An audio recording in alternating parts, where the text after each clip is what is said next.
My name is Karina. I am Argentine Slavic Australian. I am married to Armin. Armin is Armenian. We have a little cavoodle called Molly. She's 3 years old, and we usually reside on Gadigal land. So that's a little bit about me, and I carry that with me wherever I go. It is really wonderful to be here, especially since I was just here in August. And as Scott said, I spoke at that gathering of the collective back then, which I loved. I resonated with a lot of things at that gathering, and I learnt a lot as well. And I've already been learning a lot as I've been hanging out with all of you just the last 24 hours, really, or something like that, whenever I got off the plane.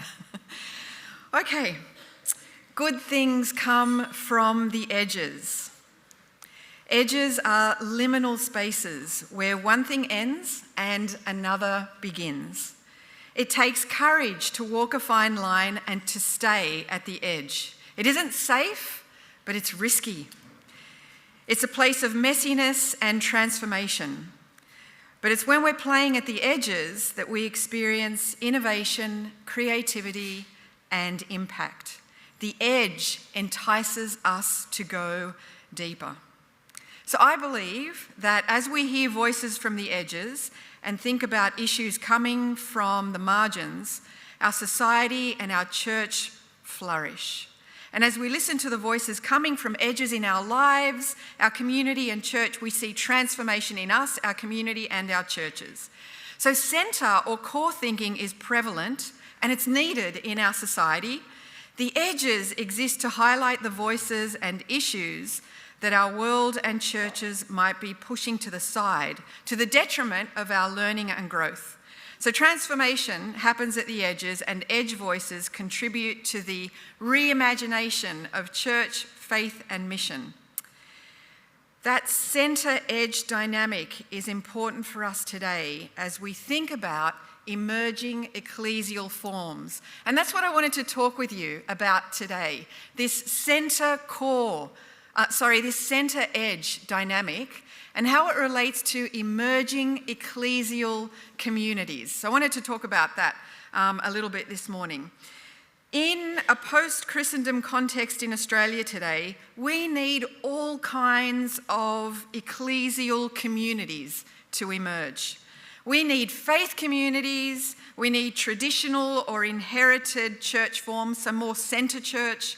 We need fresh expressions of church, we need missional initiatives, and we need forms and expressions of church that don't even have a name yet or a label yet because we're not even quite sure what to call them. They are so new. Is anybody in that position, by the way, where you're doing something new and you're not even sure what to call it yet because it's so new? That's an exciting thing, I think. Or maybe some of us aren't so excited about that. There's a mix there. I get that. I get it. That's all a part of it. Today we see glimmers of hope that people in our society, right, people out there outside of the church, they are interested in spirituality. And we even see some glimmers of hope that people are interested in church as well. And we hear stories of people coming to church because we are living in chaotic, crazy times, and so people are searching for something else. It's hard to make a definite conclusion these days that more people are coming to church. Instead, what I think is that there's a whole bunch of different narratives out there, people doing all sorts of things and thinking all sorts of things and practicing all sorts of things. So it's probably fair to say something like, well, are people interested in church? Yes. Are people interested in church? No. Are people interested in spirituality? Yes. Are people interested in spirituality? No. There's a whole bunch of different things going on. And as soon as we start to try and plan that a little bit and discern cultural narratives and we start coming up with a new ecclesial community to shape around that, we see somebody's doing something different down the road. Because there's different things going on out there. We live in a world of different narratives, multi-narratives, rather than one narrative. You remember that movie, Everything, Everywhere, All at Once? It's like that. Everything, everywhere, all at once. So that makes it difficult, I think, to discern cultural trends.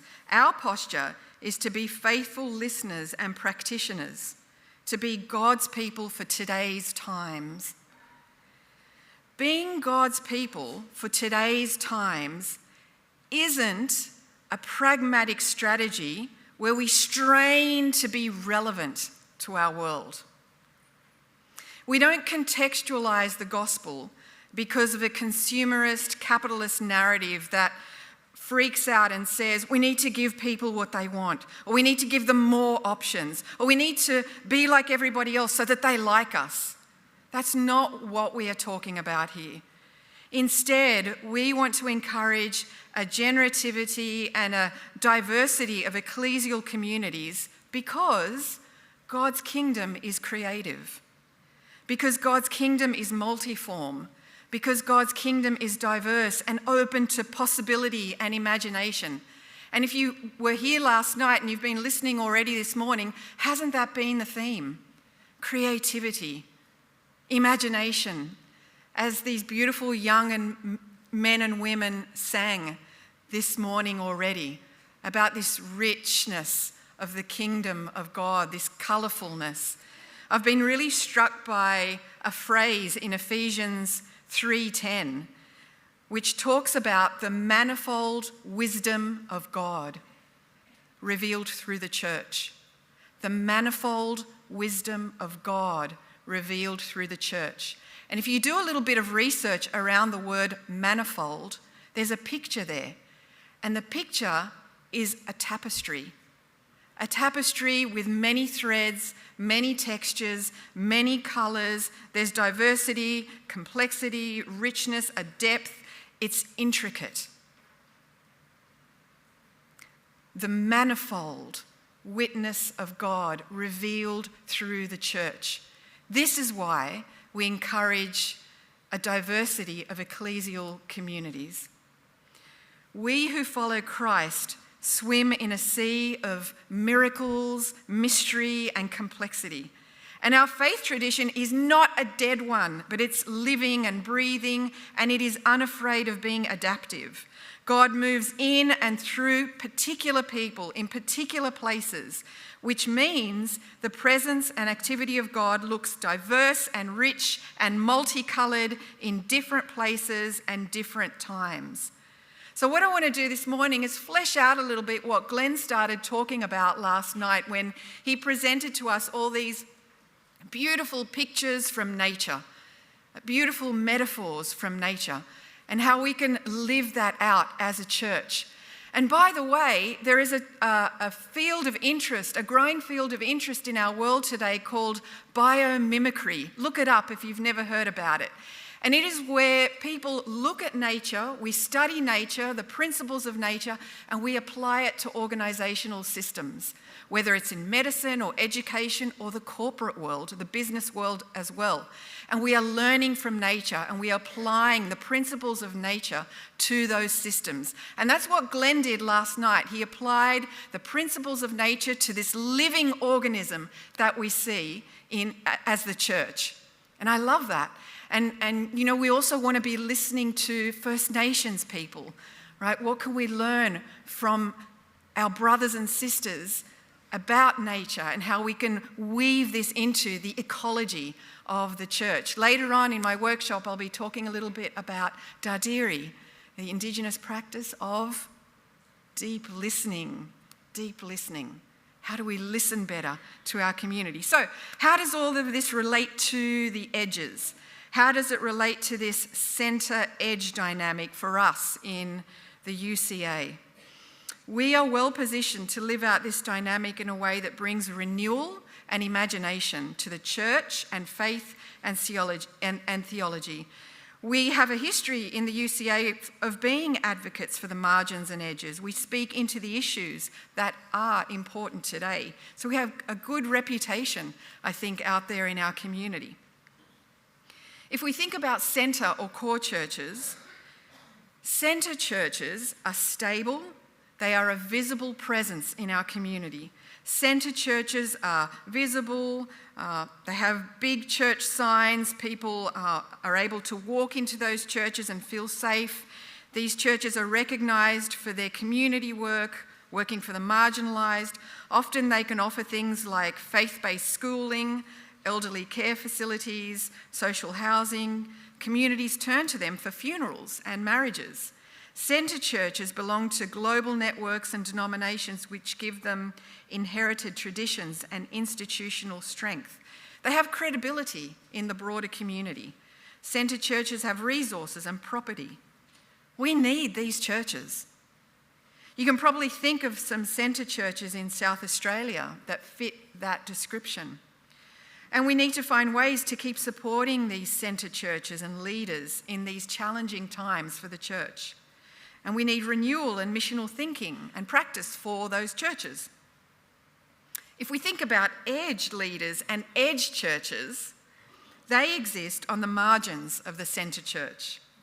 These ecclesial communities are flexible, adaptive, generative, often small. They can exist for a really long time, or sometimes they are fit for a particular season and a particular time, and then they fade. They have discipleship at their core, and they are less fussed about ecclesial norms and structures and traditions. They are contextual and community-oriented. They are fluent in the language of post-Christendom. They are usually led by edge or pioneering types that may not always fit into the system. They often push beyond the bounds of centre church. They can be irritants in the system. I actually really like that. They can be irritants in the system with their critique and sometimes their impatience. Can you think of some leaders in some churches like that? You probably can. Now, having said all of this, I want to be careful not to polarise core and edge too much, because in reality, we all have a little bit of core and edge in us, I think. We need more edge churches today. The centre will always be the more powerful and well-resourced big brother to the edge. And many people in our culture will gravitate towards centre church. But we also know that many people are moving away from large institutions and traditional churches for whatever reason. There are many people who would identify as spiritual, and they are longing for and searching for something more, but they will never walk into a centre church or a core church. They would never think of walking into a centre church to meet their spiritual needs. And this is where diverse, small, new ecclesial communities can emerge. Again, we're not doing something innovative for the sake of it, or because we're being consumerist to try to meet people's needs and be relevant. Instead, we want to display the diversity and creativity of the kingdom of God, the manifold wisdom of God revealed through the church. So what is an edge ecclesial community? If we can put the first slide up, please, that would be great. A friend of mine who leads this kind of community has offered this definition, which I really like. Edge ecclesial communities are new forms of church designed for and within contemporary culture, established primarily for the benefit of people who are not yet members of the church. They are characterised by their missional focus and contemporary resonance. The emphasis is on forming faith communities where people naturally gather. They will be formed by listening, service, incarnational mission, and making disciples. There's a lot there. So let me break it down. If we show the next slide, what we can highlight from this definition is, firstly, we're thinking about new forms of church. And secondly, we're thinking about churches that are emerging for and from contemporary culture. So they are contextual, they're indigenous in the sense that they come from the context. Thirdly, these new ecclesial communities are for people outside the church, so deeply missional. And last, the focus is on making disciples. These new ecclesial communities will always have an emphasis on moving people towards God, moving people towards Jesus. These churches will all look very different, but they will emerge from the culture in a contextualised way, and they will make disciples in a contextualised way. Let me give you a few examples of these ecclesial communities that I know about. I'm sure you can mention a lot as well. One community that I know of is called Suburban Seeds in New South Wales. It was started by a leader who was dissatisfied with the church's internal focus, and she wanted to connect with the community. So she felt that as a minister, her call was to engage with the community outside the church, because the church exists not for the benefit of its members, but for the world. So she moved into the area. It was a newly developing area in New South Wales with her husband and daughter, and she spent several years simply connecting with the community and doing some of that listening. She got to know what the needs and the wants were. She made friends. She trialled small experiments to connect with people. Some were successful and some were not. She invited people to her home for social events. She started a play group in the park, and that's become very popular in the community. She gets over 100 people coming to those play groups. After 5 years now, she's really well known in the community, and people come to her for information, for support, for connection, and for pastoral care. She's exploring small groups where people gather to share their questions about faith and spirituality. Her church is the whole of that community, the parish in old terms. The line between who is in church and who is not is kind of blurred in that kind of ecclesial community. And after building relationships with people in this community for years, it was only then that she started to explore those gatherings where she could discuss faith and spirituality. And now she's got people asking her, where can we go to church? And she's looking for property currently, and she's expanding her vision. It's a broader vision. So Suburban Seeds may actually grow to look more like a centre church now. But if it does that, it's because it invested about 5 years of building strong relationships in this new community. Suburban Seeds was on the edges of centre church, working away quietly, connecting missionally with the community. And now she's ready for this new season, which is exciting.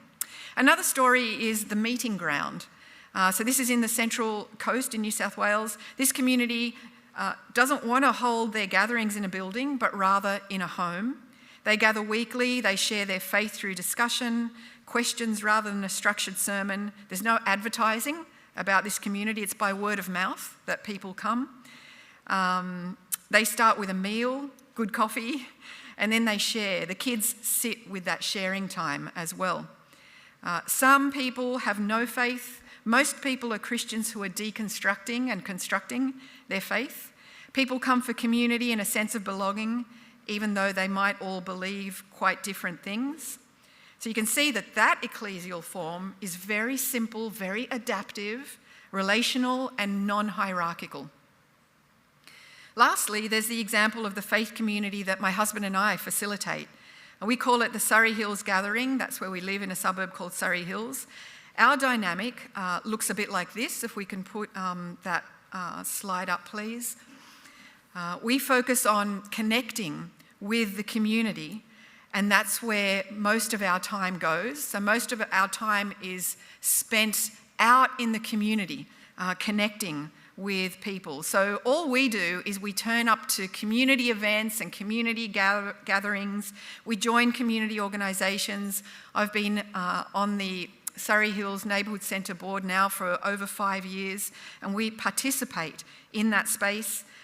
So we turn up as guests in those spaces rather than hosts. We have no property, so we have to use other people's spaces and properties, and that means we're constantly building relationships with people. And then we do gatherings which are social, maybe in pubs or in cafes, and we just do a bit of chit-chat with people. They're just social.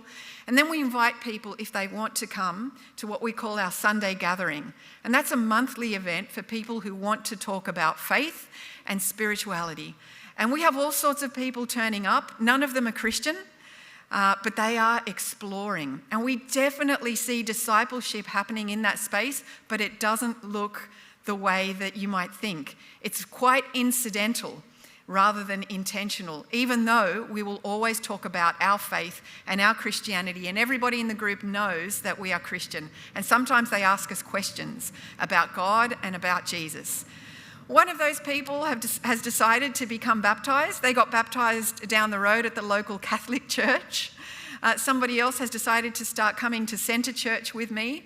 The Centre Church, which supports us, is Newtown Mission. That's our church. So they've decided to go to church with me sometimes and even do the Bible reading.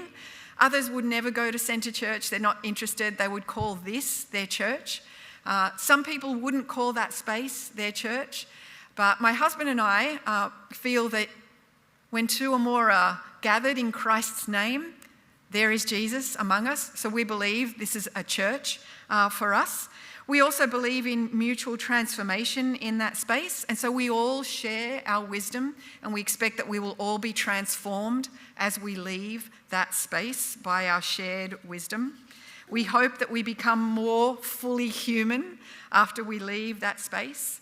And we also discuss mission projects, whatever we are active in our community, whether it's a community garden or whether it's connecting with people experiencing homelessness. We talk about our mission projects in that space. We always start with a meditation and we always end with a blessing. And we always light a candle at the beginning to represent hope and love in the world, and we always acknowledge the presence of that which is beyond us. Some people are comfortable using the word God. Some people are atheists, so they are not comfortable using the word God. But we have a group of people who would not normally come into a centre church, and they are uncomfortable in centre churches. Yet these people are growing closer to God, and they are growing closer to Jesus. My husband and I see that every single time we meet, and we discern the Spirit of God moving in that space. So as you can see, there are so many varieties of these ecclesial communities, and there are many more that I could have spoken about. As I was sharing about these communities, probably many questions came up for you. One that is quite standard is that church? Or, where's the sermon? Or, how do you do the Eucharist? Is there preaching about Jesus? How many conversions have you had? These are questions we do need to wrestle with. But that's exactly what edge ecclesial communities do. They challenge us. You know what Glenn was talking about last night, this beautiful picture of the way that we can learn from nature, that we are a living church. When we put that into practice, there is a lot of joy and there's a lot of challenge. There's stuff to wrestle with here, and that is okay. We need to find a way to hold these edge communities lightly and then let them experiment and realise that new forms and expressions of ecclesial communities that are different, that challenge our theology and our normal ecclesial forms, they will always disorient us a little bit and maybe even frighten us. However, these edge communities, they are connecting with people that centre churches often do not or cannot connect with for whatever reason. So how do we keep centre and edge connected? How can they work together rather than fear each other or feel threatened by each other?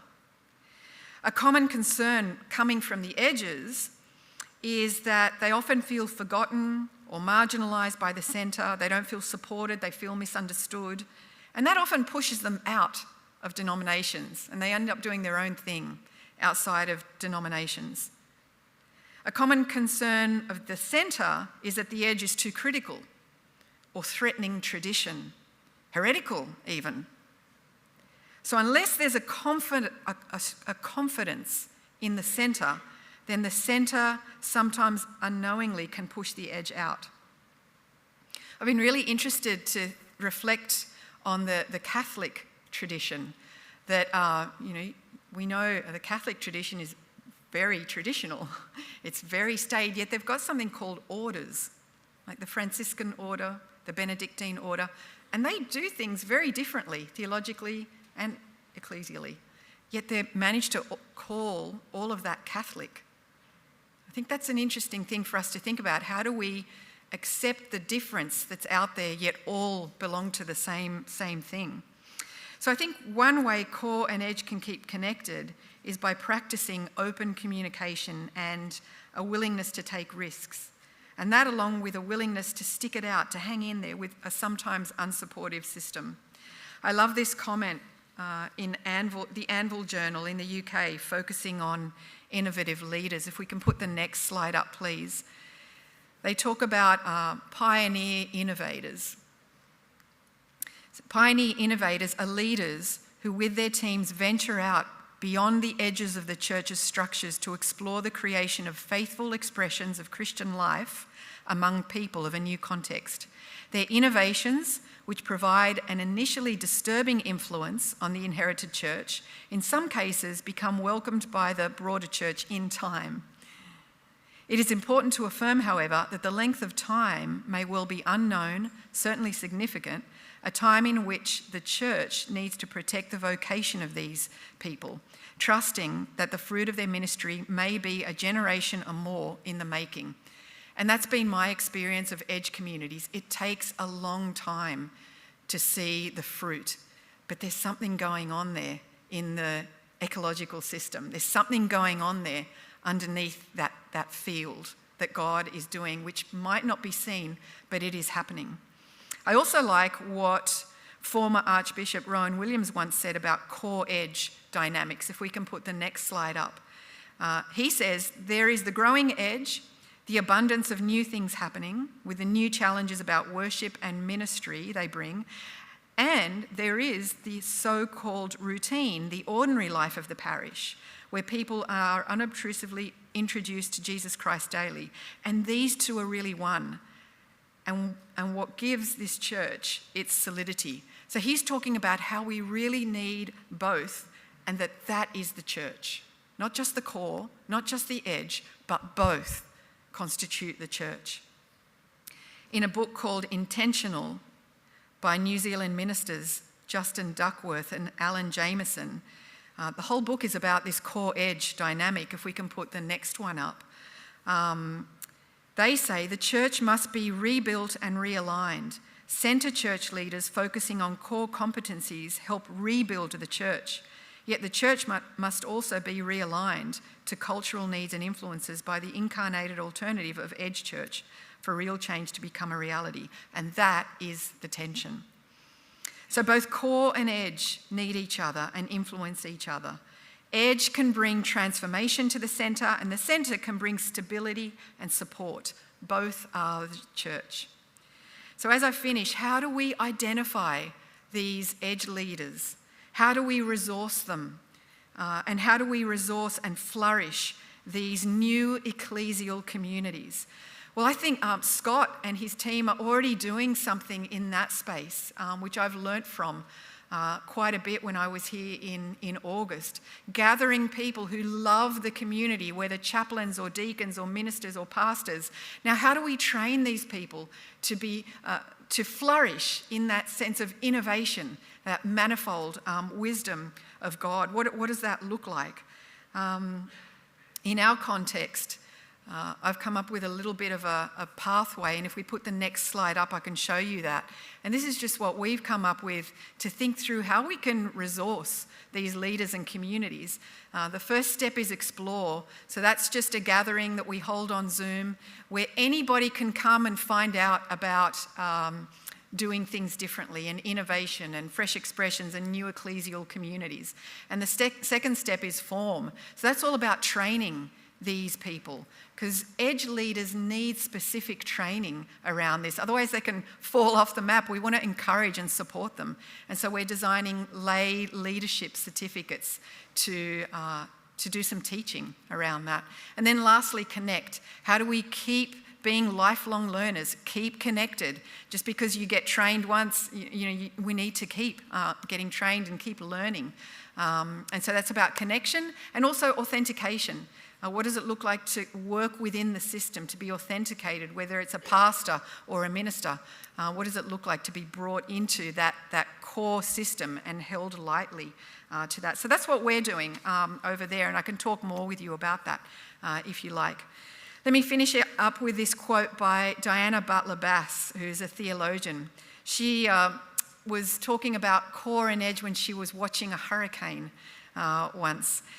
She says, and if we put up the last slide, a storm batters. The energy at the edges is the most dangerous and yet most creative. Yet the whirlwind will stop, and something new will have been shaped from the clash of the forces at the edge. I haven't always paid much attention to the centre though. The eye of a hurricane is indeed calm, but all the energy, all those outward bands of wind and rain rotate around that clear centre. You might say that the edges aren't even possible without the still at the core. Without a centre, however, a storm is, well, just a storm. With a centre, it builds and radiates and it earns a name. Centre, edges. I love that edges are always shaping and reshaping and transforming, and they're always messy, but something new emerges from that. Yet that centre, that core, is really necessary for that process to happen as well. Centre, edge. It's not just one or the other. It's both of them are needed. She's pointing to the need for both centre and edge. The centre provides stability. The edges create something new, rich and colourful. And together they display the manifold wisdom of God, that rich tapestry that God reveals through the church, through all of us. I would love for you now to take some time to think about this. And so I've got some questions up on the screen for you. And what I'd love for you to do right now is to just turn to the people around you, maybe in groups of 3, 4, and think about some of these questions. If we put the questions up on the screen, can you see the core edge dynamic at play in your context? Where can you see core and edge in you? How can you identify, resource and encourage edge leaders? If you're at the edge, what encourages you to stay within the system, as frustrating as it can be sometimes? And what can you do to support the system, the institution? Where can you see hope for the church in the edges? You don't have to do all of them, just pick 1 or 2, just have a few minutes and then we will regroup. Thank you.